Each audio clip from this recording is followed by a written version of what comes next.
ناظرین، کیا آپ کسی ایسے جزیرے کے بارے میں جانتے ہیں جہاں درختوں میں سے خون نکلتا ہے اور پودے زہر اگلتے ہیں؟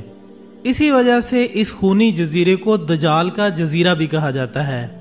آج کی اس ویڈیو میں ہم اسی دجالی جزیرے سے متعلق گفتگو کریں گے، جو کہ یقیناً آپ کے علم میں اضافے کا باعث بنے گی۔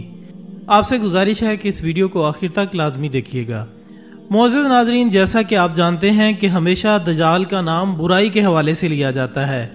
کیونکہ یہی وہ کردار ہے جس کے حوالے سے ہمارے پیارے نبی صلی اللہ علیہ وآلہ وسلم کی کئی حدیثوں میں ذکر ملتا ہے،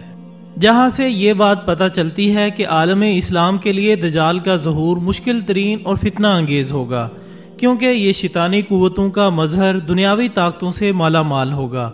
اور اس کے ذریعے وہ دنیا میں تباہی مسلط کرے گا۔ لیکن بحیرہ عرب میں ملک یمن میں واقع سکتری نامی ایک ایسا جزیرہ بھی ہے جسے اس دنیا میں دجال کا گھر قرار دیا جاتا ہے۔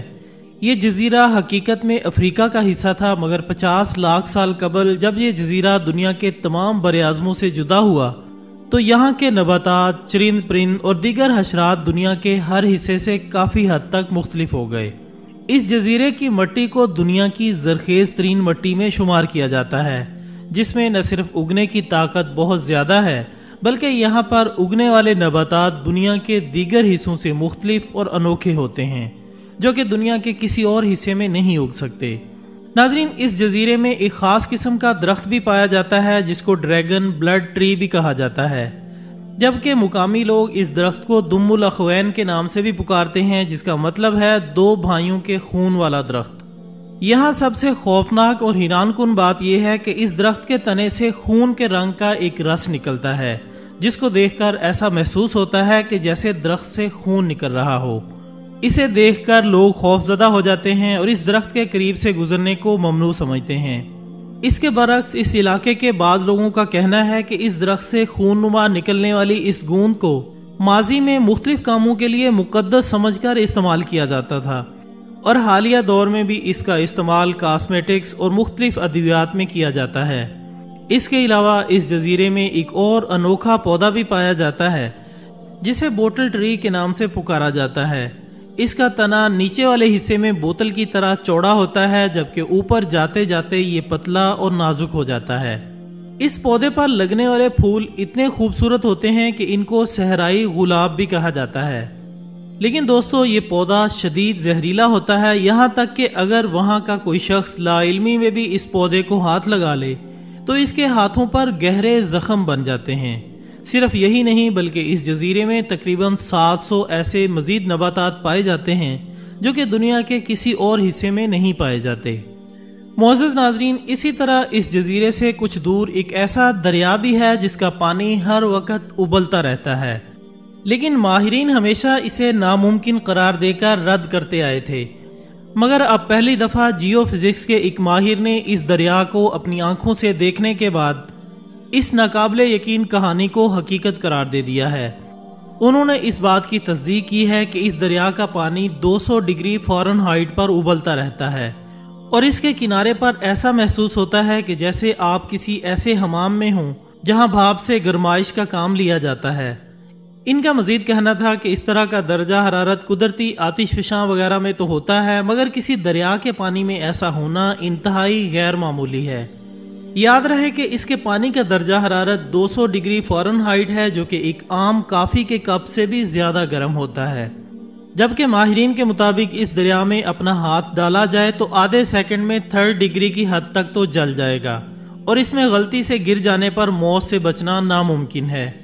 ناظرین، واضح رہے کہ ابلتے ہوئے دریا دنیا میں دیگر مقامات پر بھی ہیں، مگر وہ کسی متحرک آتش فشاں یا مقناطیسی سسٹم سے منسلک ہیں۔ مگر اس دریا کے قریب اگر کسی آتش فشاں کو دیکھا جائے تو وہ کم از کم 400 میل دور ہے، لہٰذا کسی کو نہیں معلوم کہ یہ دریا اتنا گرم کیوں ہے، اور کہا جاتا ہے کہ ایسا ابھی نہیں بلکہ سینکڑوں برسوں سے ہے۔ دوستو، اس جزیرے کی ایک اور حیران کن بات یہ ہے کہ یہاں ایک جانب تو سفید مٹی کے ساحل موجود ہیں تو دوسری جانب اسی مختصر سے جزیرے میں 1500 میٹر بلند پہاڑ بھی موجود ہیں۔ یہاں ایسی غاریں بھی ہیں جہاں پر قدیم دور کے انسانوں کے نشانات موجود ہیں، جو یہ ثابت کرتے ہیں کہ یہ جزیرہ روز اول سے انسانوں کا مسکن تھا۔ اب یہ سوال پیدا ہوتا ہے کہ ان تمام باتوں کا دجال سے کیا تعلق؟ تو آپ کو بتاتے چلیں کہ جس طرح کہا جاتا ہے کہ دجال کا ظہور مشرق سے ہوگا اور ایسی جگہ سے ہوگا جہاں پر وہ مشرق وسطیٰ کو متاثر کر سکے، اس کے علاوہ اس کی رہائش کی جگہ بھی منفرد ہوگی،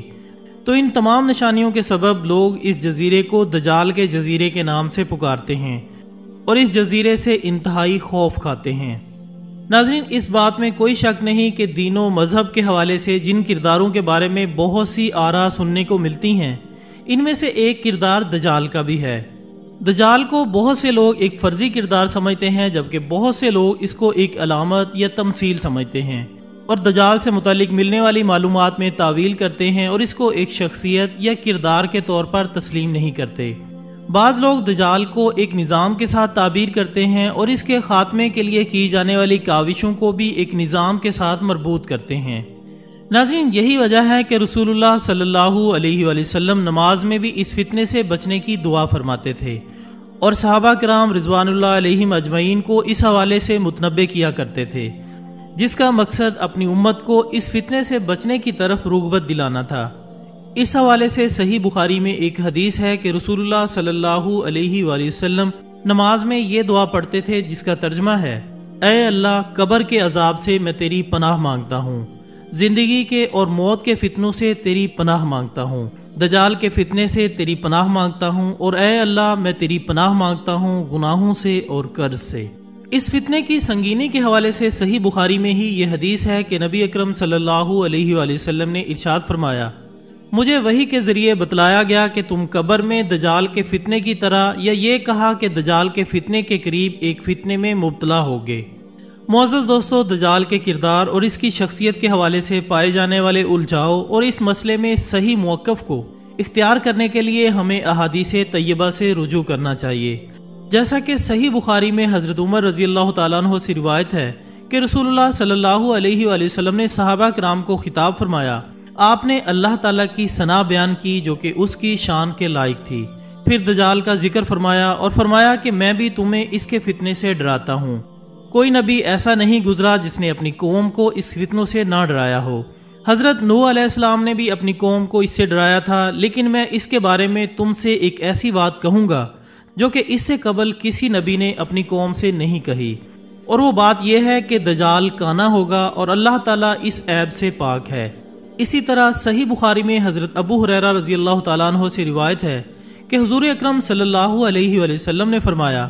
کیوں نہ میں تمہیں دجال سے متعلق ایک ایسی بات بتاؤں جو کہ کسی نبی نے اپنی قوم کو اب تک نہیں بتائی۔ وہ بات یہ ہے کہ دجال کانا ہوگا اور جنت اور جہنم جیسی چیز لائے گا،